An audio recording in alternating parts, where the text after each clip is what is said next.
Թուրքիայի արևմուտքում գտնվող Բալաքեսիրի նահանգում տեղի ունեցած 6.1 մագնիտուդով երկրաշարժի հետևանքով 4 շենք է փլուզվել։ Ըստ Թուրքիայի առողջապահության նախարարի, երկրաշարժից տուժել է 19 մարդ։ Թուրքիայի նախագահ Ռեջեփ Էրդողանը հայտարարել է, որ տեղի ունեցած ուժեղ երկրաշարժից հետո կառավարական մարմինները վերահսկողության տակ են վերցրել իրավիճակը։ Նահանգի Սինդիրգի շրջանում ուսումնական գործընթացը 1 օրով դադարեցվել է։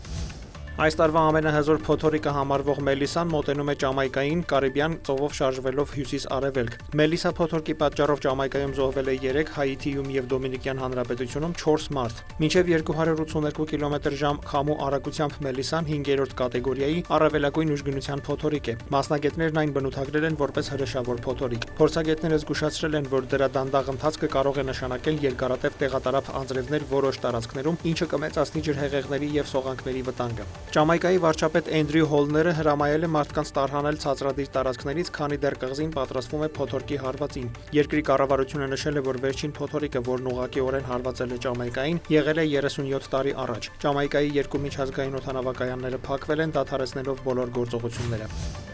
Միացյալ Նահանգների նախագահ Դոնալդ Թրամփը Տոկիոյում հանդիպել է Ճապոնիայի նորընտիր վարչապետ Սանաե Տակաիչիի հետ։ Ղեկավարները ստորագրել են հազվագյուտ հողային մետաղների, ինչպես նաև երկու երկրների միջև դաշնակցության նոր ոսկեդարի մասին համաձայնագրեր։ Փաստաթղթերով նախատեսվում է Ամերիկայի Միացյալ Նահանգների եւ Ճապոնիայի միջև հազվագյուտ հողային մետաղների մատակարարման եւ արտադրության խթանում։ Երկու երկրները պայմանավորվել են համագործակցել, գործի դնելով այնպիսի քաղաքականություն, առևտրային միջոցներ եւ համակարգված ներդրումներ, որոնք զարկ կտան հանքանյութերի արտադրությանը։ Մալայզիայում Հարավարևելյան Ասիայի պետությունների ասոցիացիայի գագաթնաժողովի շրջանակում Թրամփը հազվագյուտ հողային մետաղների շուրջ համաձայնագրեր է ստորագրել նաև Մալայզիայի, Թայլանդի եւ Ավստրալիայի հետ։ Երկու ղեկավարները նաև ստորագրել են նոր ոսկեդարի շուրջ համաձայնագիրը, որը վերաբերում է այս տարի ավելի վաղ երկու դաշնակիցների ստորագրած համաձայնագրերին կապված ռազմավարական ներդրումների եւ փոխադարձ ազգային շահերի հետ։ Նոր ստորագրված փաստաթղթում ասվում է, որ Թրամփը եւ Տակաիչին գոհունակությամբ նշել են երկու երկրների արագ եւ շարունակվող ջանքերը եւ հաստատել իրենց ամուր հանձնառությունը իրագործելու այս հրաշալի համաձայնությունը։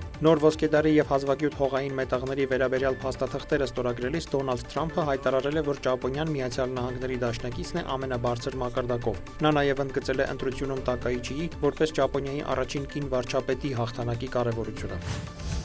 Աշխարհի ամենատարեց գործող առաջնորդ Կամերունի նախագահ Փոլ Բիյան հոկտեմբերի 27-ին 8-րդ անգամ վերընտրվել է երկրի ղեկավարի պաշտոնում համաձայն հրապարակված ընտրական արդյունքների։ 92-ամյա Բիյան ստացել է ձայների 53.66%, հաղթելով իր նախկին դաշնակից Իսա Չիրոմա Բակարին, որը հավաքել է 35.19%։ Այդ մասին հայտնել է Սահմանադրական խորհուրդը։ Նոր 7-ամյա ժամկետը լրանալուց հետո Բիյան կլինի գրեթե 100 տարեկան։ Ընտրության արդյունքների հրապարակմանը զուգահեռ երկրի տարբեր քաղաքներում ընդդիմադիր ցուցարարները մի քանի անգամ բախվել են ոստիկանության եւ անվտանգության ուժերի հետ։ Կառավարությունը դեռ չի մեկնաբանել արդյունքները, սակայն հերքել է կեղծիքների վերաբերյալ ընդդիմության մեղադրանքները։